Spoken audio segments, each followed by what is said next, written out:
श्री गणपति अथर्वशीर्षाम्। हरिः ओम्।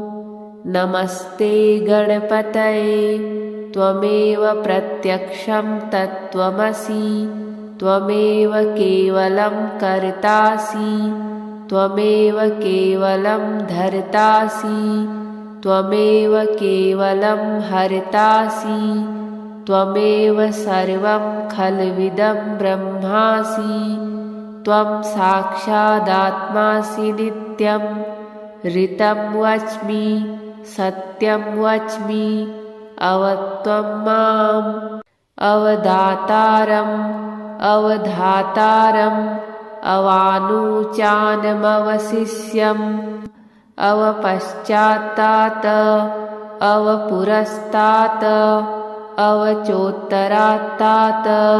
अवदक्षिणात्तात्, अवचोर्ध्वात्तात् अवाधरात्तात्, सर्वतो मां पाहि पाहि समन्तात्। त्वं वाङ्मयस्त्वं चिन्मयः, त्वमानन्दमयस्त्वं ब्रह्ममयः, त्वं सच्चिदानन्दाद्वितीयोऽसि, त्वं प्रत्यक्षं ब्रह्मासि, त्वं ज्ञानमयो विज्ञानमयोऽसि। सर्वं जगदिदं त्वत्तो जायते, सर्वं जगदिदं त्वत्तस्तिष्ठति, सर्वं जगदिदं त्वयि लयमेष्यति, सर्वं जगदिदं त्वयि प्रत्येति। त्वं भूमिरापो नलो निलो नभः, त्वं चत्वारि वाक्पदानि, त्वं गुणत्रयातीतः, त्वं कालत्रयातीतः, त्वं देहत्रयातीतः, त्वं मूलाधारस्थितोऽसि नित्यं, त्वं शक्तित्रयात्मकः। त्वां योगिनो ध्यायन्ति नित्यं, त्वं ब्रह्मा त्वं विष्णुस्त्वं रुद्रस्त्वं इन्द्रस्त्वं अग्निस्त्वं वायुस्त्वं सूर्यस्त्वं चन्द्रमास्त्वं ब्रह्मभूर्भुवः सुवरों। गणादिं पूर्वमुच्चार्य वर्णादिं तदनन्तरम्, अनुस्वारः परतरः अर्धेन्दुलसितं, तारेण रुद्धम् एतत्तव मनुस्वरूपं। गकारः पूर्वरूपम्, अकारो मध्यमरूपम्, अनुस्वारश्चान्त्यरूपम्, बिन्दुरुत्तररूपम्, नादः सन्धानम्, संहिता सन्धिः। सैषा गणेशविद्या गणकऋषिः, निच्छ्रितगायत्री छन्दः, श्रीमहागणपतिर्देवता। ॐ गं गणपतये नमः। एकदन्ताय विद्महे वक्रतुण्डाय धीमहि, तन्नो दन्ति प्रचोदयात्। एकदन्तं चतुर्हस्तं पाशमङ्कुशधारिणम्, अभयं वरदं हस्तैर्बिभ्राणं मूषकध्वजं, रक्तं लम्बोदरं शूर्पकर्णकं रक्तवाससं, रक्तगन्धानुलिप्ताङ्गं, रक्तपुष्पैः सुपूजितं, भक्तानुकम्पिनं देवं, जगत्कारणमच्युतम्, आविर्भूतं च सृष्ट्यादौ प्रकृतेः पुरुषात् परम्। एवं ध्यायति यो नित्यं स योगी योगिनां वरः। नमो व्रातपतये नमो गणपतये नमः प्रमथपतये। नमस्तेऽस्तु लम्बोदराय एकदन्ताय विघ्नविनाशिने शिवसुताय श्रीवरदमूर्तये नमो नमः। हरिः ओम्। नमस्ते गणपतये। त्वमेव प्रत्यक्षं तत्त्वमसि त्वमेव केवलं कर्तासि त्वमेव केवलं धर्तासि त्वमेव केवलं हर्तासि त्वमेव सर्वं खल्विदं ब्रह्मासि त्वं साक्षादात्मासि नित्यं ऋतं वच्मि सत्यं वच्मि अवत्वं माम् अवदातारम् अवधातारम् अवानुचानमवशिष्यम् अवपश्चात्तात् अवपुरस्तात् अवचोत्तरात्तात् अवदक्षिणात्तात् अवचोर्ध्वात्तात् अवाधरात्तात् सर्वतो मां पाहि पाहि समन्तात् त्वं वाङ्मयस्त्वं चिन्मयः त्वमानन्दमयस्त्वं ब्रह्ममयः त्वं सच्चिदानन्दाद्वितीयोऽसि त्वं प्रत्यक्षं ब्रह्मासि त्वं ज्ञानमयो विज्ञानमयोऽसि सर्वं जगदिदं त्वत्तो जायते सर्वं जगदिदं त्वत्तस्तिष्ठति सर्वं जगदिदं त्वयि लयमेष्यति सर्वं जगदिदं त्वयि प्रत्येति त्वं भूमिरापो नलो निलो नभः त्वं चत्वारि वाक्पदानि त्वं गुणत्रयातीतः त्वं कालत्रयातीतः त्वं देहत्रयातीतः त्वं मूलाधारस्थितोऽसि नित्यं त्वं शक्तित्रयात्मकः त्वां योगिनो ध्यायन्ति नित्यं त्वं ब्रह्मा त्वं विष्णुस्त्वं रुद्रस्त्वम् इन्द्रस्त्वम् अग्निस्त्वं वायुस्त्वं सूर्यस्त्वं चन्द्रमास्त्वं ब्रह्मभूर्भुवः सुवरों गणादिं पूर्वमुच्चार्य वर्णादिं तदनन्तरम् अनुस्वारः परतरः अर्धेन्दुलसितं तारेण रुद्धम् एतत्तव मनुस्वरूपं गकारः पूर्वरूपम् अकारो मध्यमरूपम् अनुस्वारश्चान्त्यरूपम् बिन्दुरुत्तररूपम् नादः सन्धानम् संहिता सन्धिः सैषा गणेशविद्या गणकऋषिः निच्रिद्गायत्री छन्दः श्रीमहागणपतिर्देवता ॐ गं गणपतये नमः एकदन्ताय विद्महे वक्रतुण्डाय धीमहि तन्नो दन्ति प्रचोदयात् एकदन्तं चतुर्हस्तं पाशमङ्कुशधारिणम् अभयं वरदं हस्तैर्बिभ्राणं मूषकध्वजं रक्तं लम्बोदरं शूर्पकर्णकं रक्तवाससं रक्तगन्धानुलिप्ताङ्गं रक्तपुष्पैः सुपूजितं भक्तानुकम्पिनं देवं जगत्कारणमच्युतम् आविर्भूतं च सृष्ट्यादौ प्रकृतेः पुरुषात् परम् एवं ध्यायति यो नित्यं स योगी योगिनां वरः नमो व्रातपतये नमो गणपतये नमः प्रमथपतये नमस्तेऽस्तु लम्बोदराय एकदन्ताय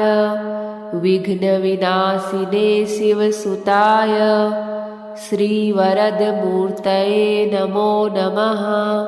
हरिः ॐ नमस्ते गणपतये त्वमेव प्रत्यक्षं तत्त्वमसि त्वमेव केवलं कर्तासि त्वमेव केवलं धर्तासि त्वमेव केवलं हर्तासि त्वमेव सर्वं खल्विदं ब्रह्मासि त्वं साक्षादात्मासि नित्यं ऋतं वच्मि सत्यं वच्मि अवत्वं माम् अवधातारम् अवधातारम् अवानुचानमवशिष्यम् अवपश्चात्तात अवपुरस्तात् अवचोत्तरात्तात अवदक्षिणात्तात अवचोर्ध्वात्तात अवाधरात्तात सर्वतो मां पाहि पाहि समन्तात् त्वं वाङ्मयस्त्वं चिन्मयः त्वमानन्दमयस्त्वं ब्रह्ममयः त्वं सच्चिदानन्दाद्वितीयोऽसि त्वं प्रत्यक्षं ब्रह्मासि त्वं ज्ञानमयो विज्ञानमयोऽसि सर्वं जगदिदं त्वत्तो जायते सर्वं जगदिदं त्वत्तस्तिष्ठति सर्वं जगदिदं त्वयि लयमेष्यति सर्वं जगदिदं त्वयि प्रत्येति त्वं भूमिरापो नलो निलो नभः त्वं चत्वारि वाक्पदानि त्वं गुणत्रयातीतः त्वं कालत्रयातीतः त्वं देहत्रयातीतः त्वं मूलाधारस्थितोऽसि नित्यं त्वं शक्तित्रयात्मकः त्वां योगिनो ध्यायन्ति नित्यं त्वं ब्रह्मा त्वं विष्णुस्त्वं रुद्रस्त्वम् इन्द्रस्त्वम् अग्निस्त्वं वायुस्त्वं सूर्यस्त्वं चन्द्रमास्त्वं ब्रह्मभूर्भुवः सुवरों गणादिं पूर्वमुच्चार्य वर्णादिं तदनन्तरम् अनुस्वारः परतरः अर्धेन्दुलसितं तारेण रुद्धम् एतत्तव मनुस्वरूपं गकारः पूर्वरूपम् अकारो मध्यमरूपम् अनुस्वारश्चान्त्यरूपम् बिन्दुरुत्तररूपम् नादः सन्धानम् संहिता सन्धिः सैषा गणेशविद्या गणकऋषिः निच्रिद्गायत्री छन्दः श्रीमहागणपतिर्देवता ॐ गं गणपतये नमः एकदन्ताय विद्महे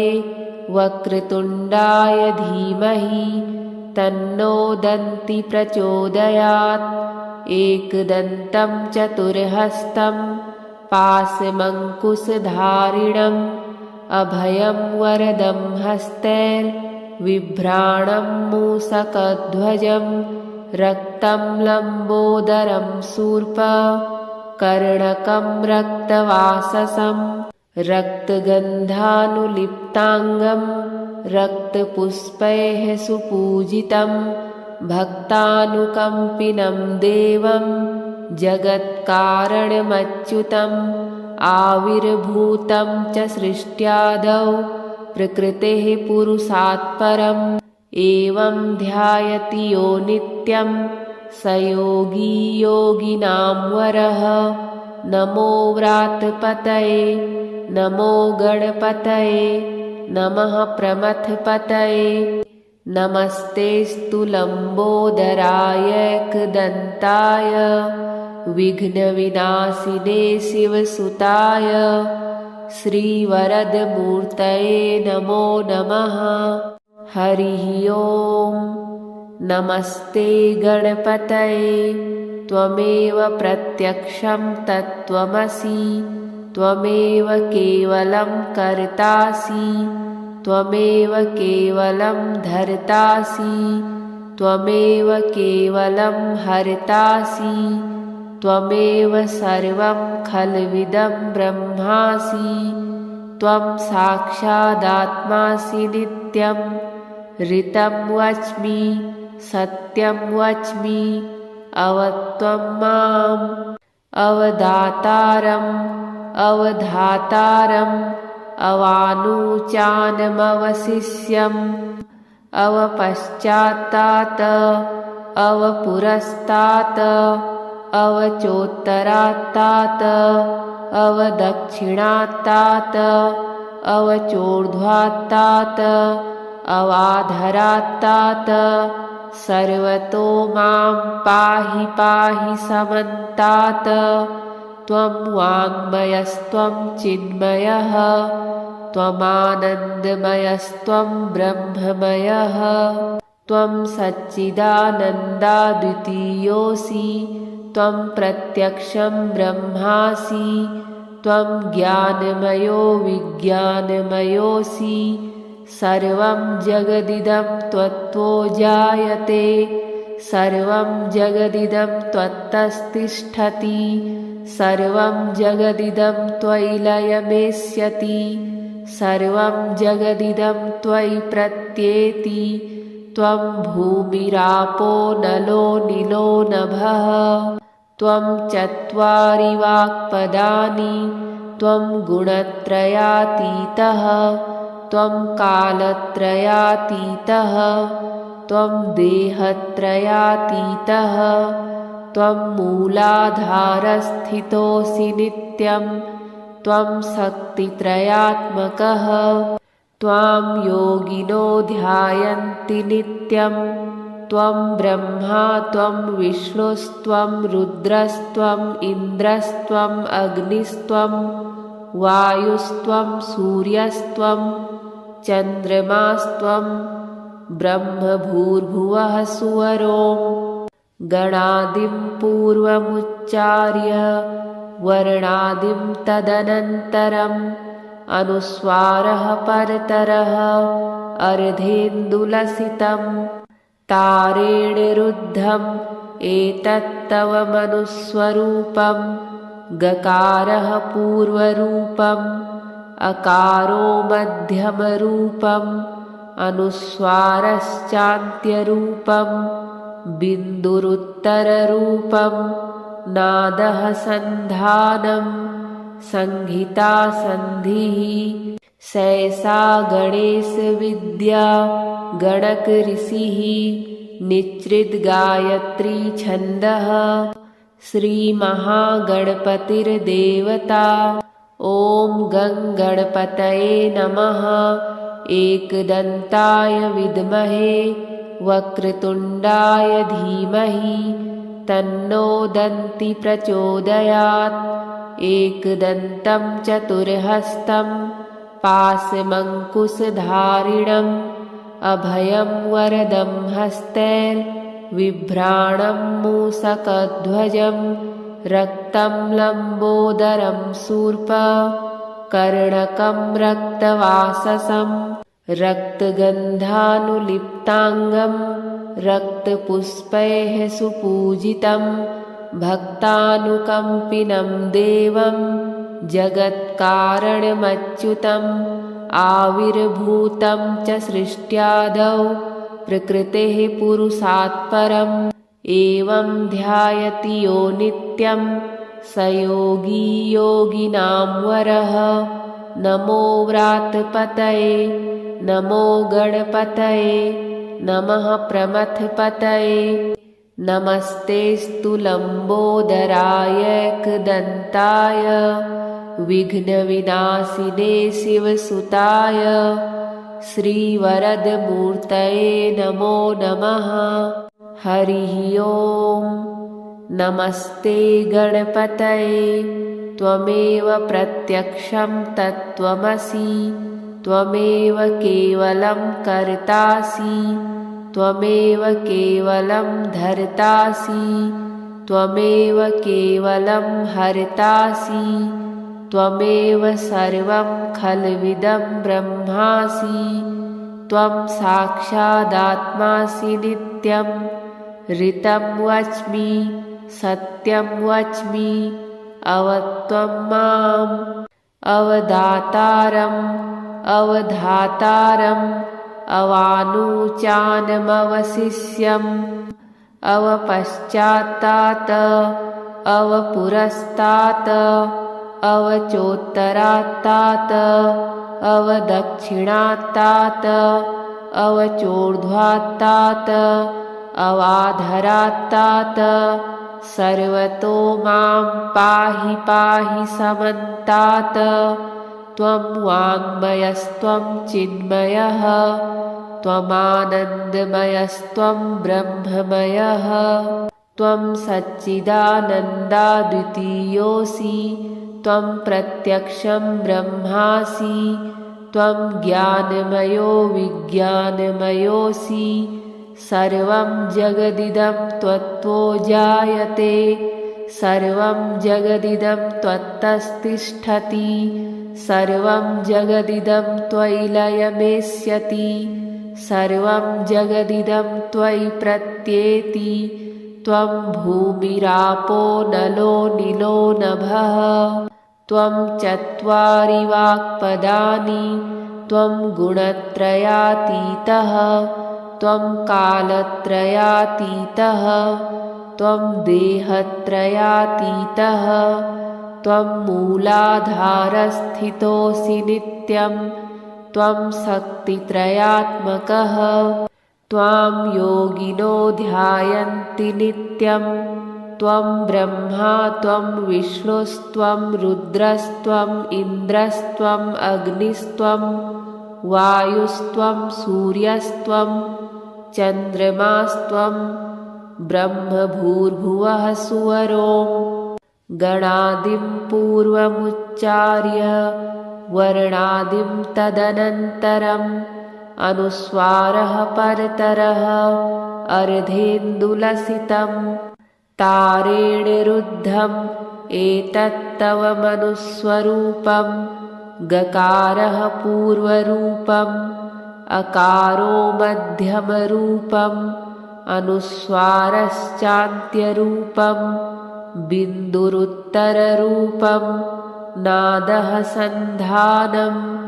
संहिता संधिः सैषा गणेशविद्या गणकऋषिः निच्चिद्गायत्री छन्दः श्रीमहागणपतिर्देवता ॐ गं गणपतये नमः एकदन्ताय विद्महे वक्रतुण्डाय धीमहि तन्नो दन्ति प्रचोदयात् एकदन्तं चतुर्हस्तं पाशमङ्कुशधारिणम् अभयं वरदं हस्तैर्बिभ्राणं मूषकध्वजं रक्तं लम्बोदरं शूर्पकर्णकं रक्तवाससं रक्तगन्धानुलिप्ताङ्गं रक्तपुष्पैः सुपूजितं भक्तानुकम्पिनं देवं जगत्कारणमच्युतम् आविर्भूतं च सृष्ट्यादौ प्रकृतेः पुरुषात् परम् एवं ध्यायति यो नित्यं स योगी योगिनां वरः नमो व्रातपतये नमो गणपतये नमः प्रमथपतये नमस्तेऽस्तु लम्बोदराय एकदन्ताय विघ्नविनाशिने शिवसुताय श्रीवरदमूर्तये नमो नमः हरिः ॐ नमस्ते गणपतये त्वमेव प्रत्यक्षं तत्त्वमसि त्वमेव केवलं कर्तासि त्वमेव केवलं धर्तासि त्वमेव केवलं हर्तासि त्वमेव सर्वं खल्विदं ब्रह्मासि त्वं साक्षादात्मासि नित्यं ऋतं वच्मि सत्यं वच्मि अवत्वं माम् अवदातारम् अवधातारम् अवानुचानमवशिष्यम् अवपश्चात्तात् अवपुरस्तात् अवचोत्तरात्तात् अवदक्षिणात्तात् अवचोर्ध्वात्तात् अवाधरात्तात् सर्वतो मां पाहि पाहि समन्तात् त्वं वाङ्मयस्त्वं चिन्मयः त्वमानन्दमयस्त्वं ब्रह्ममयः त्वं सच्चिदानन्दाद्वितीयोऽसि त्वं प्रत्यक्षं ब्रह्मासि त्वं ज्ञानमयो विज्ञानमयोऽसि सर्वं जगदिदं त्वत्तो जायते सर्वं जगदिदं त्वत्तस्तिष्ठति सर्वं जगदिदं त्वयि लयमेष्यति सर्वं जगदिदं त्वयि प्रत्येति त्वं भूमिरापो नलो निलो नभः त्वं चत्वारि वाक्पदानि त्वं गुणत्रयातीतः त्वं कालत्रयातीतः त्वं देहत्रयातीतः त्वं मूलाधारस्थितोऽसि नित्यं त्वं शक्तित्रयात्मकः त्वां योगिनो ध्यायन्ति नित्यं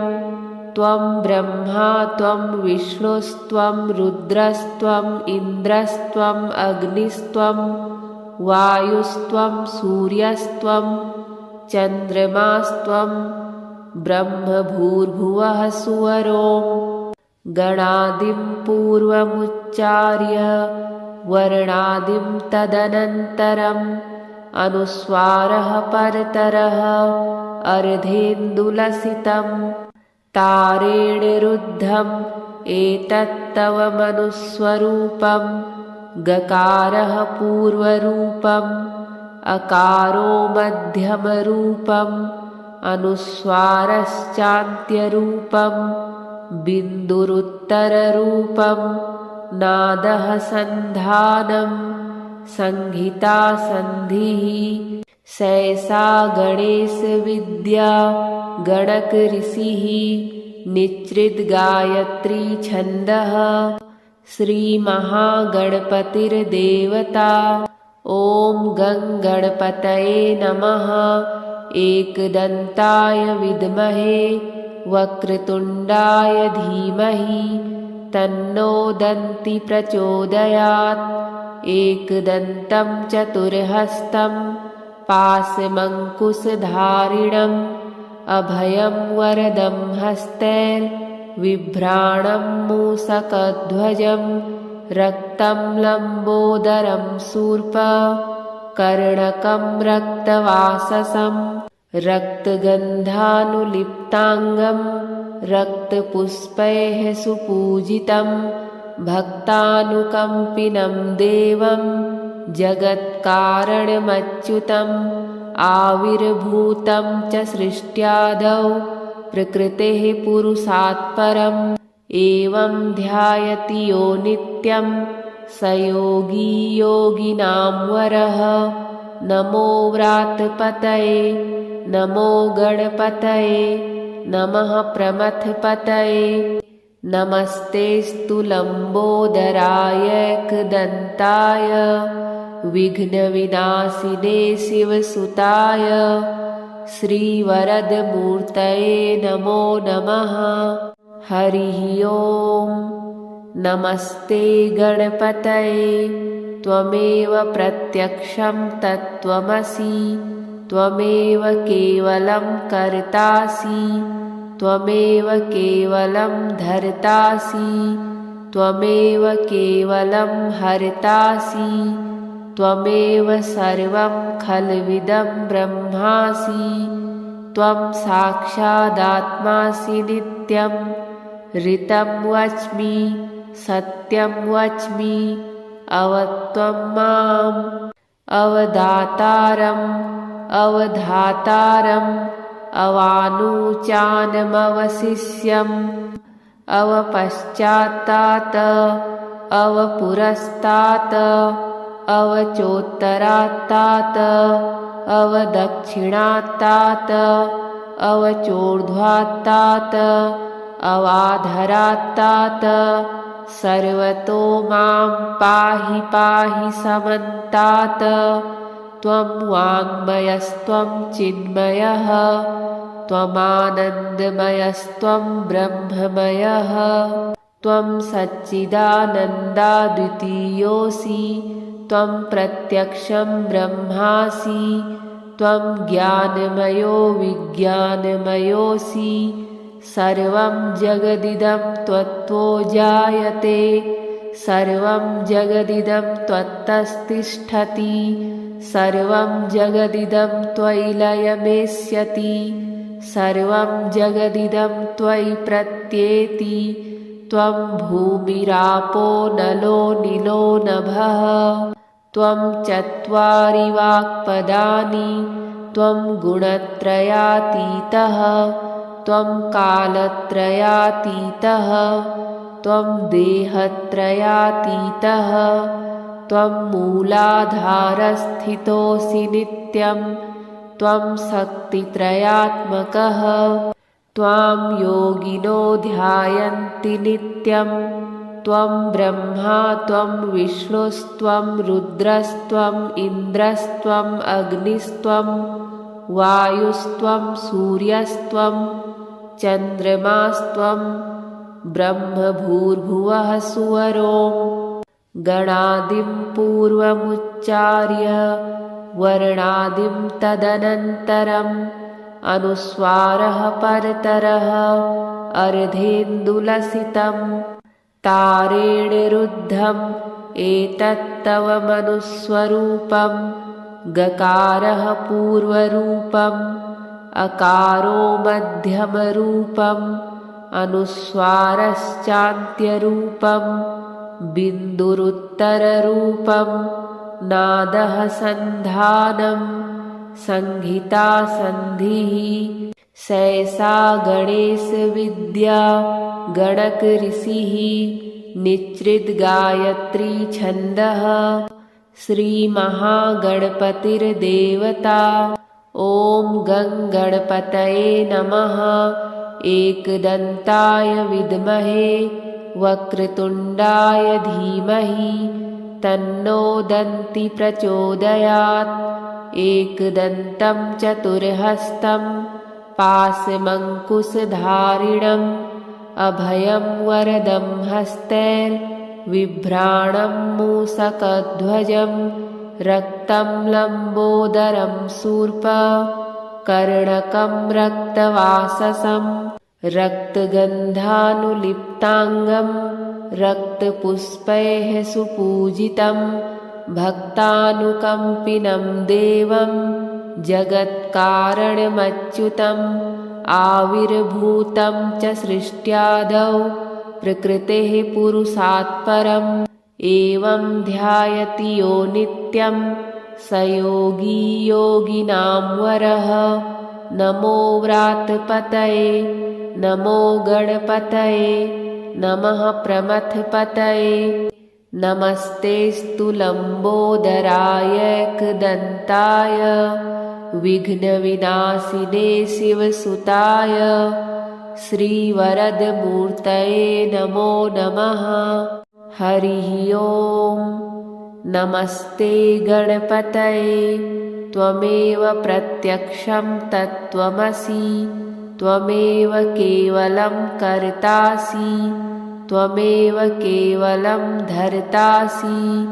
त्वमेव केवलं हर्तासि त्वमेव सर्वं खल्विदं ब्रह्मासि त्वं साक्षादात्मासि नित्यं ऋतं वच्मि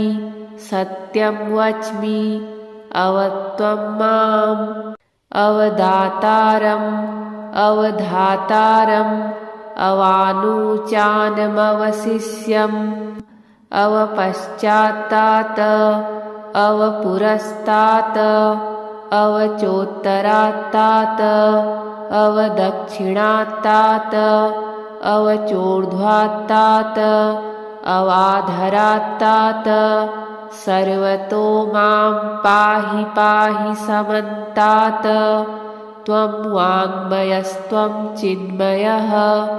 त्वमानन्दमयस्त्वं ब्रह्ममयः त्वं सच्चिदानन्दाद्वितीयोऽसि त्वं प्रत्यक्षं ब्रह्मासि त्वं ज्ञानमयो विज्ञानमयोऽसि सर्वं जगदिदं त्वत्तो जायते सर्वं जगदिदं त्वत्तस्तिष्ठति सर्वं जगदिदं त्वयि लयमेष्यति सर्वं जगदिदं त्वयि प्रत्येति त्वं भूमिरापो नलो निलो नभः त्वं चत्वारि वाक्पदानि त्वं गुणत्रयातीतः त्वं कालत्रयातीतः त्वं देहत्रयातीतः त्वं मूलाधारस्थितोऽसि नित्यं त्वं शक्तित्रयात्मकः त्वां योगिनो ध्यायन्ति नित्यं त्वं ब्रह्मा त्वं विष्णुस्त्वं रुद्रस्त्वम् इन्द्रस्त्वम् अग्निस्त्वं वायुस्त्वं सूर्यस्त्वं चन्द्रमास्त्वं ब्रह्मभूर्भुवः सुवरों गणादिं पूर्वमुच्चार्य वर्णादिं तदनन्तरम् अनुस्वारः परतरः अर्धेन्दुलसितं तारेण रुद्धम् एतत्तव मनुस्वरूपं गकारः पूर्वरूपम् अकारो मध्यमरूपम् अनुस्वारश्चान्त्यरूपं बिन्दुरुत्तररूपं नादः सन्धानं संहिता संधिः सैषा गणेशविद्या गणकऋषिः निच्चिद्गायत्री छन्दः श्रीमहागणपतिर्देवता ॐ गं गणपतये नमः एकदन्ताय विद्महे वक्रतुण्डाय धीमहि तन्नो दन्ति प्रचोदयात् एकदन्तं चतुर्हस्तं पाशमङ्कुशधारिणम् अभयं वरदं हस्तैर्बिभ्राणं मूषकध्वजं रक्तं लम्बोदरं शूर्पकर्णकं रक्तवाससं रक्तगन्धानुलिप्ताङ्गं रक्तपुष्पैः सुपूजितं भक्तानुकम्पिनं देवं जगत्कारणमच्युतम् आविर्भूतं च सृष्ट्यादौ प्रकृतेः पुरुषात् परम् एवं ध्यायति यो नित्यं स योगी योगिनां वरः नमो व्रातपतये नमो गणपतये नमः प्रमथपतये नमस्तेऽस्तु लम्बोदराय एकदन्ताय विघ्नविनाशिने शिवसुताय श्रीवरदमूर्तये नमो नमः। हरिः ॐ नमस्ते गणपतये त्वमेव प्रत्यक्षं तत्त्वमसि त्वमेव केवलं कर्तासि त्वमेव केवलं धर्तासि त्वमेव केवलं हर्तासि त्वमेव सर्वं खल्विदं ब्रह्मासि त्वं साक्षादात्मासि नित्यं ऋतं वच्मि सत्यं वच्मि अवत्वं माम् अवदातारम् अवधातारम् अवानुचानमवशिष्यम् अवपश्चात्तात् अवपुरस्तात् अवचोत्तरात्तात् अवदक्षिणात्तात् अवचोर्ध्वात्तात् अवाधरात्तात् सर्वतो मां पाहि पाहि समन्तात् त्वं वाङ्मयस्त्वं चिन्मयः त्वमानन्दमयस्त्वं ब्रह्ममयः त्वं सच्चिदानन्दाद्वितीयोऽसि त्वं प्रत्यक्षं ब्रह्मासि त्वं ज्ञानमयो विज्ञानमयोऽसि सर्वं जगदिदं त्वत्तो जायते सर्वं जगदिदं त्वत्तस्तिष्ठति सर्वं जगदिदं त्वयि लयमेष्यति सर्वं जगदिदं त्वयि प्रत्येति त्वं भूमिरापो नलो निलो नभः त्वं चत्वारि वाक्पदानि त्वं गुणत्रयातीतः त्वं कालत्रयातीतः त्वं देहत्रयातीतः त्वं मूलाधारस्थितोऽसि नित्यं त्वं शक्तित्रयात्मकः त्वां योगिनो ध्यायन्ति नित्यं त्वं ब्रह्मा त्वं विष्णुस्त्वं रुद्रस्त्वम् इन्द्रस्त्वम् अग्निस्त्वं वायुस्त्वं सूर्यस्त्वं चन्द्रमास्त्वं ब्रह्मभूर्भुवः सुवरों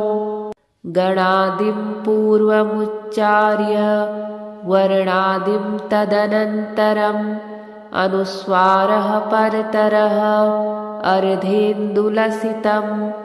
तारेण रुद्धम् एतत्तव मनुस्वरूपं गकारः पूर्वरूपम् अकारो मध्यमरूपम् अनुस्वारश्चान्त्यरूपं बिन्दुरुत्तररूपं नादः सन्धानं संहिता संधिः सैसा गणेशविद्या गणकऋषिः निच्रिद्गायत्री छन्दः श्रीमहागणपतिर्देवता ॐ गं गणपतये नमः एकदन्ताय विद्महे वक्रतुण्डाय धीमहि तन्नो दन्ति प्रचोदयात् एकदन्तं चतुर्हस्तं पाशमङ्कुशधारिणम् अभयं वरदं हस्तैर्बिभ्राणं मूषकध्वजं रक्तं लम्बोदरं शूर्पकर्णकं रक्तवाससं रक्तगन्धानुलिप्ताङ्गं रक्तपुष्पैः सुपूजितं भक्तानुकम्पिनं देवं जगत्कारणमच्युतम् आविर्भूतं च सृष्ट्यादौ प्रकृतेः पुरुषात् परम् एवं ध्यायति यो नित्यं स योगी योगिनां वरः नमो व्रातपतये नमो गणपतये नमः प्रमथपतये नमस्तेऽस्तु लम्बोदराय एकदन्ताय विघ्नविनाशिने शिवसुताय श्रीवरदमूर्तये नमो नमः। हरिः ॐ। नमस्ते गणपतये त्वमेव प्रत्यक्षं तत्त्वमसि त्वमेव केवलं कर्तासि त्वमेव केवलं धर्तासि त्वमेव केवलं हर्तासि त्वमेव सर्वं खल्विदं ब्रह्मासि त्वं साक्षादात्मासि नित्यं ऋतं वच्मि सत्यं वच्मि अवत्वं माम् अवदातारम् अवधातारम् अवानुचानमवशिष्यम् अवपश्चात्तात अवपुरस्तात् अवचोत्तरात्तात अवदक्षिणात्तात अवचोर्ध्वात्तात अवाधरात्तात सर्वतो मां पाहि पाहि समन्तात् त्वं वाङ्मयस्त्वं चिन्मयः त्वमानन्दमयस्त्वं ब्रह्ममयः त्वं सच्चिदानन्दाद्वितीयोऽसि त्वं प्रत्यक्षं ब्रह्मासि त्वं ज्ञानमयो विज्ञानमयोऽसि सर्वं जगदिदं त्वत्तो जायते सर्वं जगदिदं त्वत्तस्तिष्ठति सर्वं जगदिदं त्वयि लयमेष्यति सर्वं जगदिदं त्वयि प्रत्येति त्वं भूमिरापो नलो नीलो नभः त्वं चत्वारि वाक्पदानि त्वं गुणत्रयातीतः त्वं कालत्रयातीतः त्वं देहत्रयातीतः त्वं मूलाधारस्थितोऽसि नित्यं त्वं शक्तित्रयात्मकः त्वां योगिनो ध्यायन्ति नित्यं त्वं ब्रह्मा त्वं विष्णुस्त्वं रुद्रस्त्वम् इन्द्रस्त्वम् अग्निस्त्वं वायुस्त्वं सूर्यस्त्वं चन्द्रमास्त्वं ब्रह्मभूर्भुवः सुवरों गणादिं पूर्वमुच्चार्य वर्णादिं तदनन्तरम् अनुस्वारः परतरः अर्धेन्दुलसितं तारेण रुद्धम् एतत्तव मनुस्वरूपं गकारः पूर्वरूपम्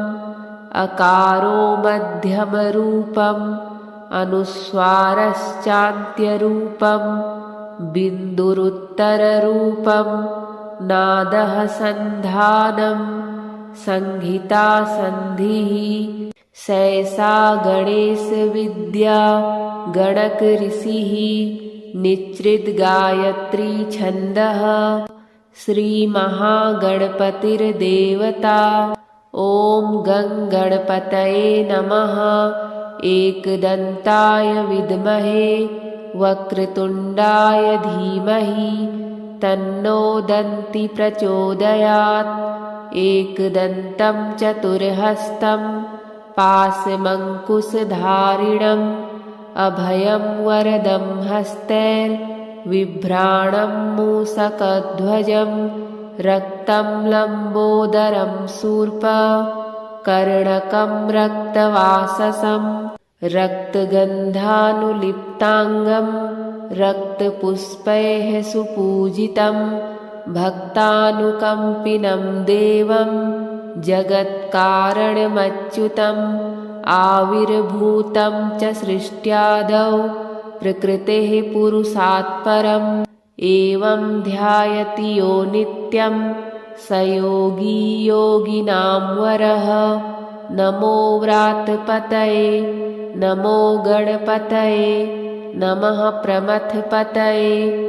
नमस्तेऽस्तु लम्बोदराय एकदन्ताय विघ्नविनाशिने शिवसुताय श्रीवरदमूर्तये नमो नमः। हरिः ॐ नमस्ते गणपतये त्वमेव प्रत्यक्षं तत्त्वमसि त्वमेव केवलं कर्तासि त्वमेव केवलं धर्तासि त्वमेव केवलं हर्तासि त्वमेव सर्वं खल्विदं ब्रह्मासि त्वं साक्षादात्मासि नित्यं ऋतं वच्मि सत्यं वच्मि अवत्वं माम् अवदातारम् अवधातारम् अवानुचानमवशिष्यम् अवपश्चात्तात अवपुरस्तात् अवचोत्तरात्तात अवदक्षिणात्तात अवचोर्ध्वात्तात अवाधरात्तात सर्वतो मां पाहि पाहि समन्तात् त्वं वाङ्मयस्त्वं चिन्मयः त्वमानन्दमयस्त्वं ब्रह्ममयः त्वं सच्चिदानन्दाद्वितीयोऽसि त्वं प्रत्यक्षं ब्रह्मासि त्वं ज्ञानमयो विज्ञानमयोऽसि सर्वं जगदिदं त्वत्तो जायते सर्वं जगदिदं त्वत्तस्तिष्ठति सर्वं जगदिदं त्वयि लयमेष्यति सर्वं जगदिदं त्वयि प्रत्येति त्वं भूमिरापो नलो निलो नभः त्वं चत्वारि वाक्पदानि त्वं गुणत्रयातीतः त्वं कालत्रयातीतः त्वं देहत्रयातीतः त्वं मूलाधारस्थितोऽसि नित्यं त्वं शक्तित्रयात्मकः त्वां योगिनो ध्यायन्ति नित्यं त्वं ब्रह्मा त्वं विष्णुस्त्वं रुद्रस्त्वम् इन्द्रस्त्वम् अग्निस्त्वं वायुस्त्वं सूर्यस्त्वं चन्द्रमास्त्वं ब्रह्मभूर्भुवः सुवरों गणादिं पूर्वमुच्चार्य वर्णादिं तदनन्तरम् अनुस्वारः परतरः अर्धेन्दुलसितं तारेण रुद्धम् एतत्तव मनुस्वरूपं गकारः पूर्वरूपम् अकारो मध्यमरूपम् अनुस्वारश्चान्त्यरूपं बिन्दुरुत्तररूपं नादः सन्धानं संहिता सन्धिः सैसा गणेशविद्या गणकऋषिः निच्रिद्गायत्री छन्दः श्रीमहागणपतिर्देवता ॐ गं गणपतये नमः एकदन्ताय विद्महे वक्रतुण्डाय धीमहि तन्नो दन्ति प्रचोदयात् एकदन्तं चतुर्हस्तं पाशमङ्कुशधारिणम् अभयं वरदं हस्तैर्बिभ्राणं मूषकध्वजं रक्तं लम्बोदरं शूर्पकर्णकं रक्तवाससं रक्तगन्धानुलिप्ताङ्गं रक्तपुष्पैः सुपूजितं भक्तानुकम्पिनं देवं जगत्कारणमच्युतम् आविर्भूतं च सृष्ट्यादौ प्रकृतेः पुरुषात् परम् एवं ध्यायति यो नित्यं स योगी योगिनां वरः नमो व्रातपतये नमो गणपतये नमः प्रमथपतये नमस्तेऽस्तु लम्बोदराय एकदन्ताय विघ्नविनाशिने शिवसुताय श्रीवरदमूर्तये नमो नमः।